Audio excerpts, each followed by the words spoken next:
जी अस्सलाम वालेकुम रहमतुल्लाहि व बरकातुहू। जब इमरान खान को पता चला कि वो बरी हो गए हैं साइफर केस से, तो अडयाला जेल में कैद इमरान खान ने अपनी खुशी का इजहार किस तरह किया और क्या कहा, इस पर बात करेंगे। और इस पर भी बात करनी है कि मखसूस नशिस्तों का केस सुप्रीम कोर्ट में है। 13 रुकनी बेंच फायजी साहब काजी साहब की सरबराही में समाअत कर रहा है, केस सुन रहा है। केस हतमी मराहिल की तरफ बढ़ रहा है, हतमी मरहले की तरफ बढ़ रहा है। क्या होने जा रहा है, क्या माहौल है अदालत का। और इस पर भी बात करनी है कि बहुत सारे हमारे खबरी, बहुत सारे हमारे दोस्त जो अंदर की खबरों के माहिर हैं, अंदर की खबरें लाने के माहिर हैं, वो कहते हैं कि लग ऐसे रहा है कि इस्टेब्लिशमेंट और अदलिया का तनाव पॉइंट ऑफ नो रिटर्न के करीब करीब पहुंच चुका है। लेकिन अल्लाह ना करे कि कोई एक और लड़ाई हो, क्योंकि ये लड़ाई अगर हो गई तो जीतने वाला जीत कर हार जाएगा और हारने वाला तो हारा ही होगा। जीतने वाला, फिर कह रहा हूँ, जीतने वाला जीत कर हार जाएगा और हारने वाला तो हारा ही होगा। क्या हो रहा है इस हवाले से, इस पर बात करते हैं। लेकिन सबसे पहले हमारे बड़े मशहूर व मरूफ अदाकार हैं बेरोज़ सब्ज़वारी, उनका एक पॉडकास्ट है, इंटरव्यू है, उसका एक हिस्सा, बल्कि 1 मिनट के करीब का हिस्सा बड़ा वायरल हो रहा है, जिसमें वो बड़े जज्बाती अंदाज में कह रहे हैं कि 804 सच्चा है और जीतेगा। अब जीतेगा का मतलब है कि ये इलेक्शन से पहले, 2024 से पहले का पॉडकास्ट है, ये इंटरव्यू हो सकता है इसका पस मंज़र कोई और हो, मुकदमों की बात हो या कुछ भी हो। बहरहाल वो बात कर रहे हैं कि 804 सच्चा है और वो जीतेगा, मतलब इमरान खान सच्चा है और वो जीतेगा। 24 साल इसके साथ रहा हूँ। बेरोज़ सब्ज़वारी टीवी और फिल्म के बड़े मशहूर अदाकार हैं। वो कहते हैं मैं 24 साल इमरान खान के साथ रहा हूँ शौकत खानम के हवाले से, और ये मुझे भी पता है कि वो पूरी दुनिया में तकरीबन शौकत खानम फंड रेजिंग में इमरान खान के साथ कई टूर्स पर थे। और फिर वो आगे कहते हैं कि वो सच्चा है और जीतेगा, और उस पर दूसरा इल्ज़ाम ये है कि वो कोकेन का नशा इस्तेमाल करता है। बेरोज़ सब्ज़वारी कहते हैं कि ऐसी कोई बात नहीं, मैं इसके साथ कई दफ़ा मैंने ट्रैवल किया है। उसने बहुत हद की तो एक ड्रिंक लेता है, और एक, यानी अगर वो मशरूब मगरब की बात कर रहे हैं, शराब की गालिबन बात कर रहे हैं, अगर वो पिए तो एक ड्रिंक लेता है और बस। अब मुझे ये समझ नहीं आ रही कि बेरोज़ सब्ज़वारी, जो यकीनन इमरान खान के चाहने वाले होंगे, इमरान खान को लाइक भी करते होंगे, उनके साथ उन्होंने बहुत शौकत खानम के हवाले से काम भी किया है, और बेरोज़ सब्ज़वारी अदाकार हैं। अदाकार अक्सर अपने फील्ड में या अपने शोबे में तो कोई छोटी मोटी साजिशें करते हैं, लेकिन जब सियासत या मुल्क की मामलात आते हैं तो मासूम ही होते हैं। अब वो मासूमियत में सफाई देते देते पता नहीं यहाँ तक आ गए कि यानी जब हम पीते थे तो वो एक ड्रिंक लेता था। अब दुआ ये है कि ये मामला आगे ना जाए, वरना इस मुल्क में तो बात कहीं से शुरू होती है और कहीं चली जाती है। बेरोज़ सब्ज़वारी साहब, वी लव यू। आपने बहुत अच्छा काम किया और कर रहे हैं, लेकिन वो कहते हैं ना, दाना हो और दुश्मन हो तो वो अच्छा होता है। बहरहाल ये आजकल बड़ा वायरल हो रहा है, और इसको मुख्तलिफ जो इमरान खान के सियासी मुखालफ हैं वो अपने अपने रंग देकर इस क्लिप को सुना रहे हैं, आगे भिजवा रहे हैं, शेयर कर रहे हैं। वापस आते हैं जी इमरान खान पर। अडयाला जेल में कैद इमरान खान पर, इमरान खान को कोई 308-9 दिन हो गए हैं कैद में। इमरान खान को जब साइफर में बरी किया गया तो उसके बाद इमरान खान की कानूनी टीम अडयाला जेल पहुंची, और बैरिस्टर सलमान सफदर जो ये केस लड़ रहे थे, जिन्होंने बड़ा अच्छा केस लड़ा इस्लामाबाद हाई कोर्ट में, और तकरीबन लाजवाब कर दिया था हुकूमती वकील को, FIA या हुकूमत के प्रोसिक्यूटर को। तो वो अडयाला जेल में इमरान खान से मिलने गए और वो सुनाते हैं कि जब हम अडयाला जेल पहुँचे, मैं इमरान खान से और मेरा आमना सामना हुआ तो मैंने बताया कि खान साहब आप मुबारक हो, आप साइफर में आपको बरी कर दिया गया है। तो इमरान खान के चेहरे पर मुस्कुराहट आई और बकौल सलमान सफदर के उनका चेहरा खिल उठा खुशी से, और उन्होंने वो एक जो उनका मखसूस अंदाज होता है खुशी में, थम्स अप और मुक्के वाला, मुक्के से मुक्का मिलाना, इस तरह करके दोनों इस तरह करके वो कहते हैं कि मुझसे उन्होंने मुक्के से मुक्का मिलाया और मुबारकबाद दी मुझे कि तुमने बहुत अच्छा केस लड़ा है।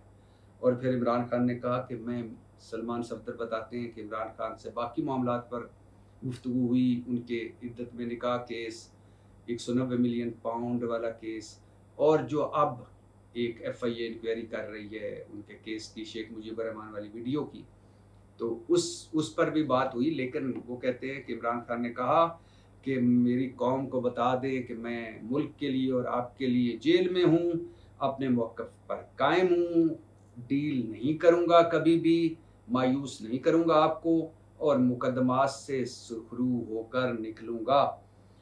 और इमरान खान ने बकौल सलमान सफदर ये भी कहा कि ये अब हमीदुर रहमान कमीशन का जिक्र करना, हमीदुर रहमान कमीशन को पब्लिक करने का कहना, हमीदुर रहमान कमीशन को पढ़ने का कहना, अब क्या ये भी हमारे मुल्क में गद्दारी हो गई है।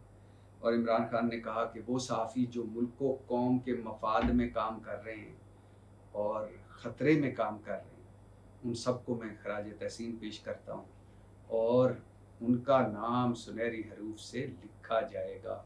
इससे पहले इमरान खान अपनी सोशल मीडिया टीम को भी खराज तहसीन पेश कर चुके हैं।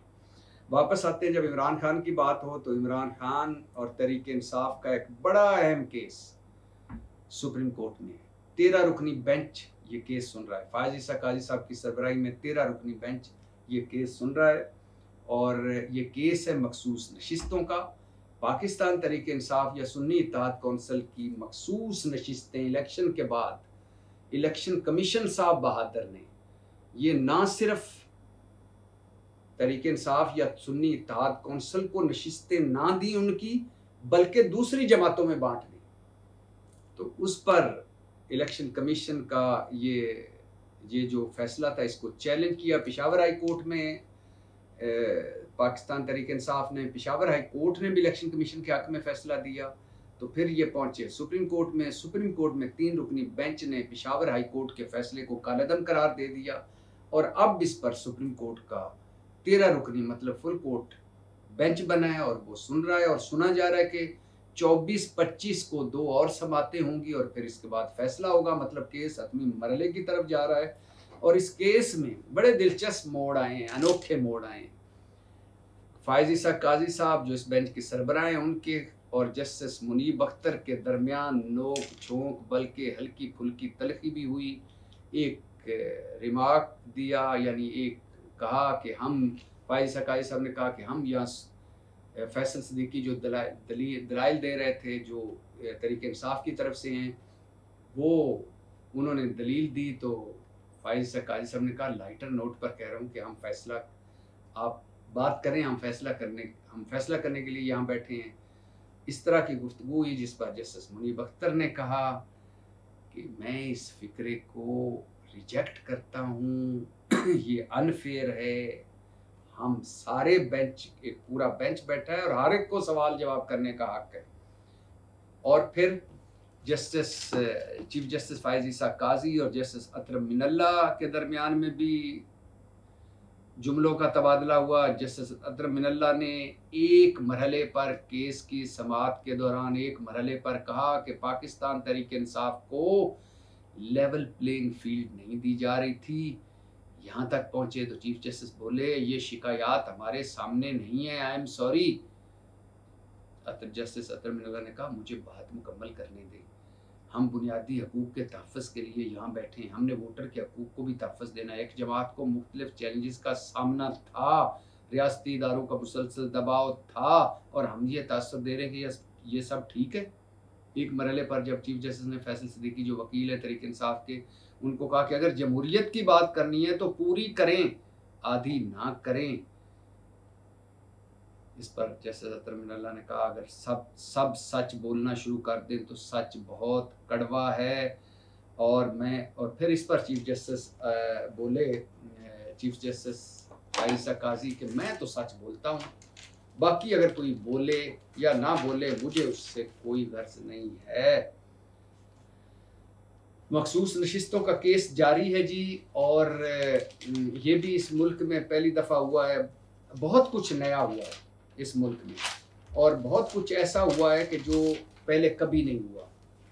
मिसाल के तौर पर इस मुल्क में कभी ऐसा नहीं हुआ 76 साल तारीख में इस मुल्क की कि किसी एक जमात के खिलाफ इलेक्शन से पहले, जो तरीके इंसाफ की मैं बात कर रहा हूँ, इतना क्रैकडाउन हुआ हो कि उम्मीदवार पकड़े जा रहे हों, तजवीज़ कुनिंदे, तायद कुनिंदे पकड़े जा रहे हों, कागजात नामजदगी फाड़े जा रहे हों। कभी ऐसा नहीं हुआ कि एक जमात को, जो मुल्क की सबसे बड़ी जमात है, उसको टेक्निकली नॉकआउट कर दिया जाए इलेक्शन से, उसका इंतखाबी निशान ले लिया जाए, पार्टी तोड़ दी जाए और सियासी स्पेस ज़ीरो। लेकिन इसके बावजूद वो पार्टी इलेक्शन जीत जाए, ये भी कभी नहीं हुआ। और दूसरी बात, अब ये मरहले हैं, ऐसे मरहले हैं, और इसमें इलेक्शन कमीशन और हमारी अदलिया का, आप इसको अच्छा किरदार कह रहे हैं, बुरा किरदार कह लें, किरदार रहा है।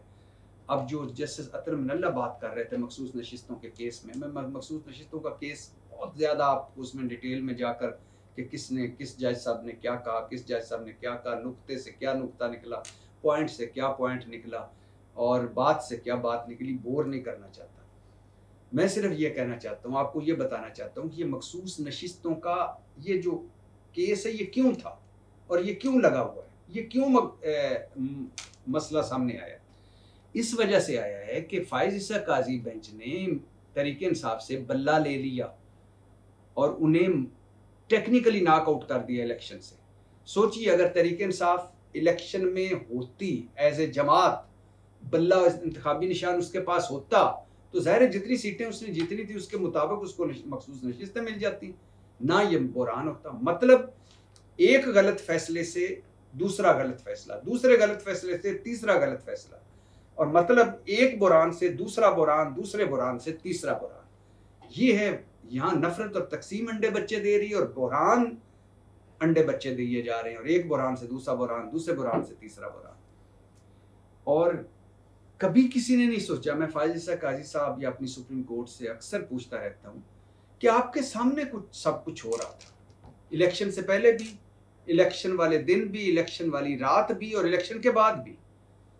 क्या शिकायत आना जरूरी होता है अदालत में कि शिकायत आएगी तो तभी आप उस पर एक्शन लेंगे?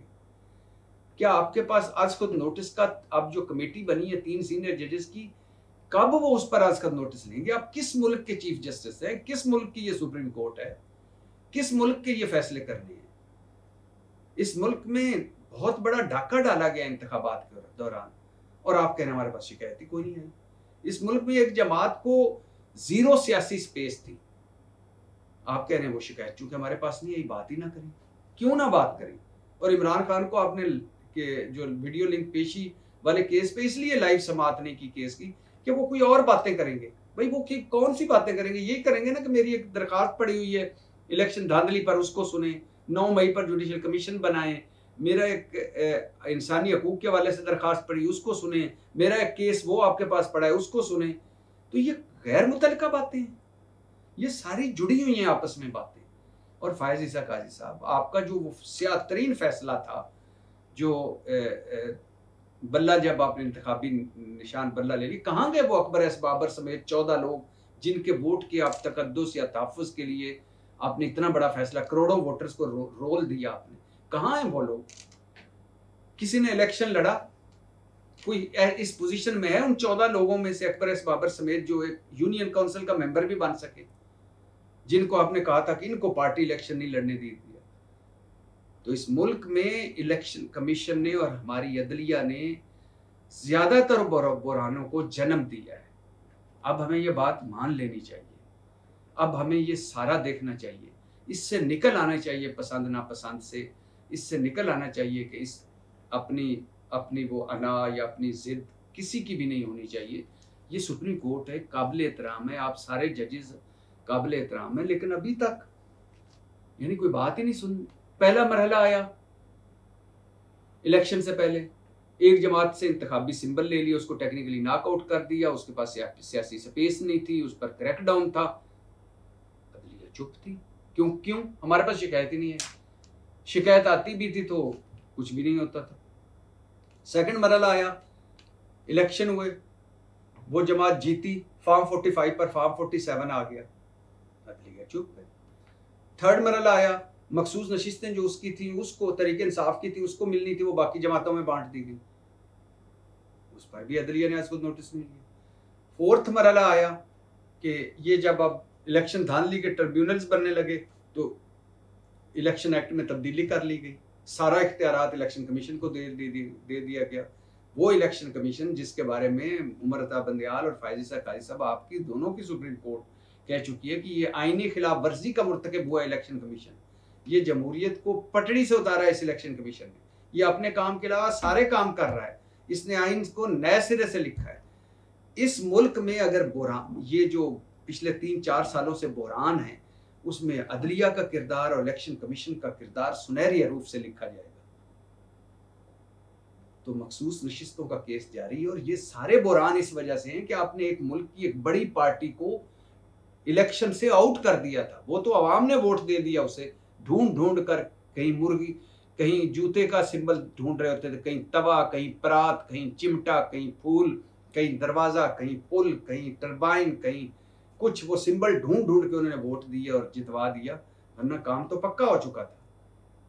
यानी जमात 4 हिस्सों में तोड़ दी जाए, सियासी स्पेस जीरो हो, और पार्टी के हेड जेल में हो, और तजवीज़ कुनिंदे, तईद कुनिंदे तक गिरफ्तार हों, कागजात नामजदगी छीने जा रहे हों, जल्द एक कार्नर मीटिंग तक की इजाज़त ना हो, इंतखाबी निशान ना हो, तो कौन ये सोच सकता था, मुझ समेत हम सारों के तजिए गलत हुए।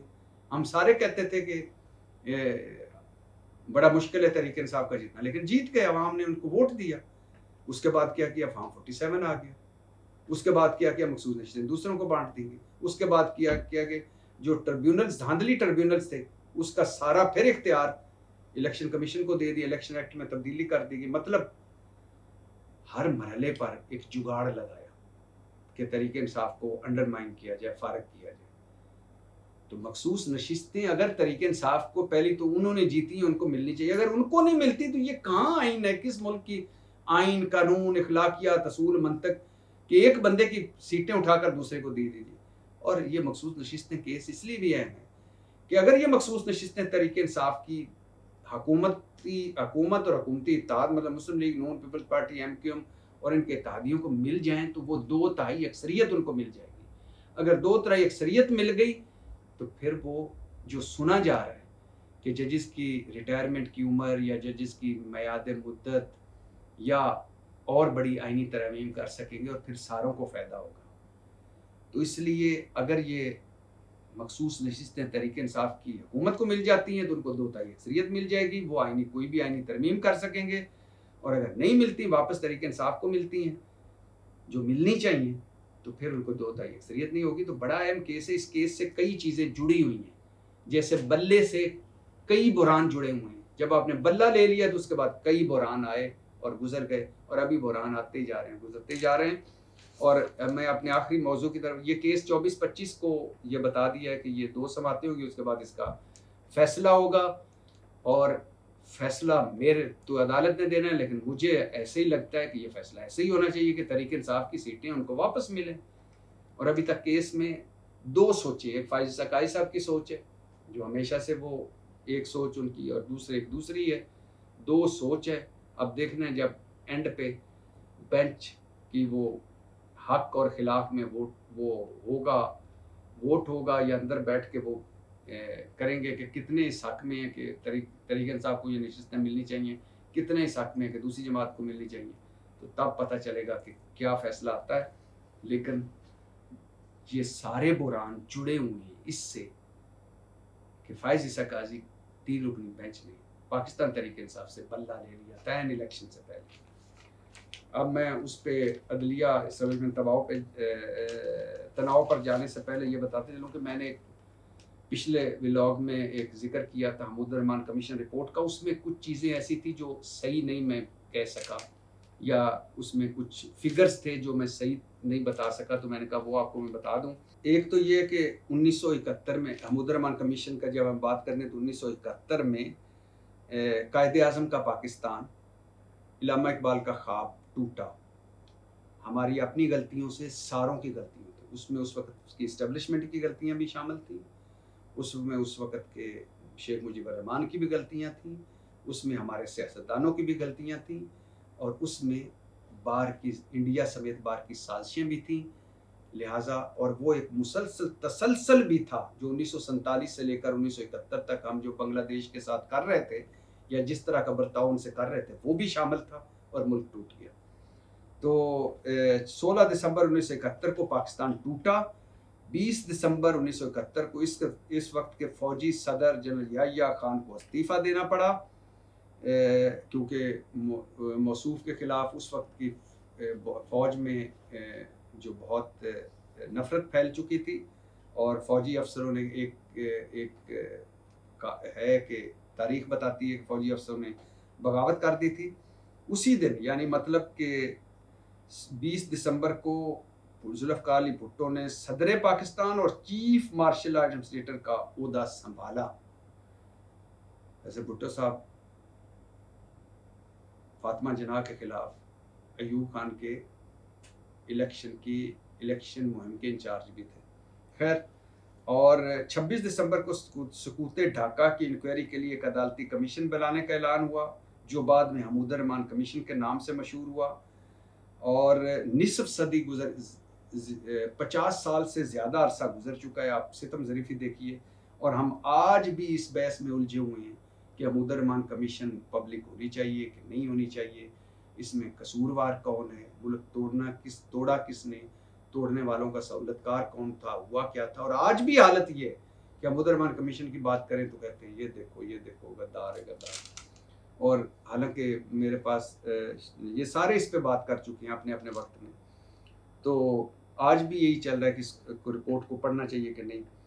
अच्छा, अब ये है कि हमूदुर रहमान कमीशन में मैंने जैसे कहा ना कि वो जो 2-3 फिगर्स थे जो मैं गलत बता गया, कि पहली बात तो ये थी कि ये 550 सफ़ात पर हमूदुर रहमान कमीशन है, रिपोर्ट है 550 सफ़ात पे। मैंने थोड़े सफ़े बताए थे, लेकिन 550 सफ़ात पर मुश्तमिल है हमूदुर रहमान कमीशन। और ये मैंने कहा ना कि एक तो उस वक़्त का था जो 1-2 सालों में, जिसमें भुट्टो साहब भी एक किरदार थे, जनरल याहिया भी एक किरदार थे, शेख मुजीबुर रहमान भी एक किरदार था, और भारत भी एक किरदार था पीछे साजिश करने वाला, मुफ्ती बाहिनी वगैरह।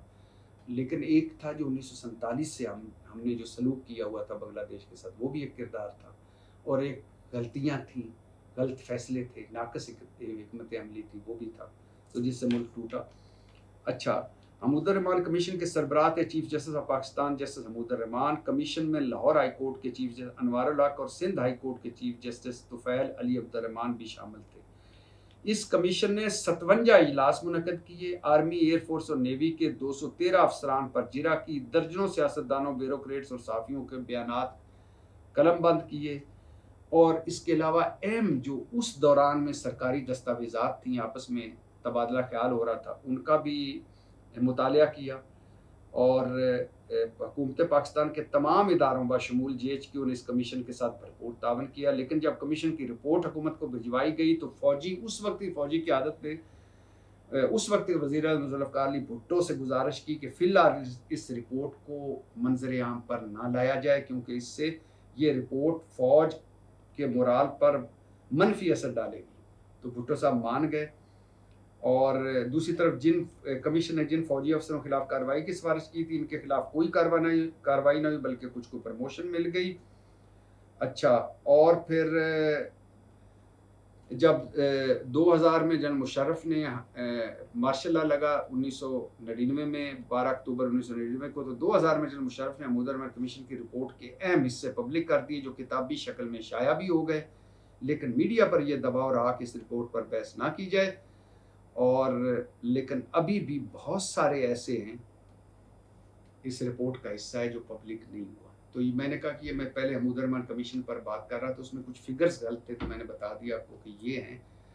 तो अब वापस आते हैं जी अपने उस पे कि इस दुआ के साथ कि ये जो नफ़रत और तकसीम है इस मुल्क में, ये ख़त्म हो।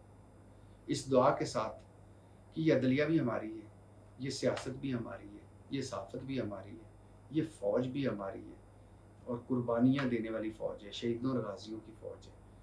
और जब अदलिया और फ़ौज में टकराव होगा, जो कि इस वक़्त तनाव है, एक बड़े ख़तरनाक सूरत हाल में हम दाखिल हुए हैं, और अगर खुदा न खास्ता ये इस तरह की कोई ये बात आगे निकल गई, तो यकीन करें जितने भी आप इराक देख लें, लीबिया देख लें, ट्यूनिस देख लें, इजिप्ट देख लें, या दुनिया के और बड़े ढेर सारे मुल्क देख लें, जब वो मुल्क खाना जंगी का शिकार हुए, तबाही की तरफ गए, या जो उसमें एक लंबी जंग और बर्बादी फिरी, तो उसमें वो सारी बातें थी जो इस वक्त हम में हैं। हम बड़े ख़तरनाक जगह पे पहुँचे हुए हैं। मईशत का बेड़ा गर्क हुआ है, अखलाकियात का बेड़ा गर्क, असूल मंतक का बेड़ा गर्क, सियासत, नफ़रत और तक़सीम, इदारों में आपस में जंग, दहशतगर्दी की लहर, दुश्मन हमारा जो है मुत्तहिद है, वो हमारे खिलाफ मिलकर साज़िश कर, हम अंदर तक़सीम दर तक़सीम है, एक दूसरे के शक्ल देखने के रवादार नहीं, हमारी ज़िद्दें, अनाएँ और झगड़े मुल्क से बड़े हो गए हैं। मतलब ये है खुदा न खास्ता कि लकड़ियाँ इकट्ठी हैं, खुश्क लकड़ियाँ, उस पर तेल भी डाला जा चुका है, और सारों के पास माचिस भी है। अब खुदा न खास्ता जिसने तीली लगा के आग जलाकर ऊपर फेंक दी, ये हम सारे जल जाएंगे उसमें। तो दुआ करें कि ये जो सुना जा रहा है कि एक लड़ाई से दूसरी लड़ाई निकल रही है, ये लड़ाई ना हो। दुआ करें कोई दरमियान का रास्ता निकले और इस बंद गली का दरवाज़ा खुले और हम इससे निकलें। वरना जैसे मैंने पहले कहा है ना, हारने वाला तो हारेगा, लेकिन जीतने वाला भी जीत कर हार जाएगा। पाकिस्तान जिंदाबाद।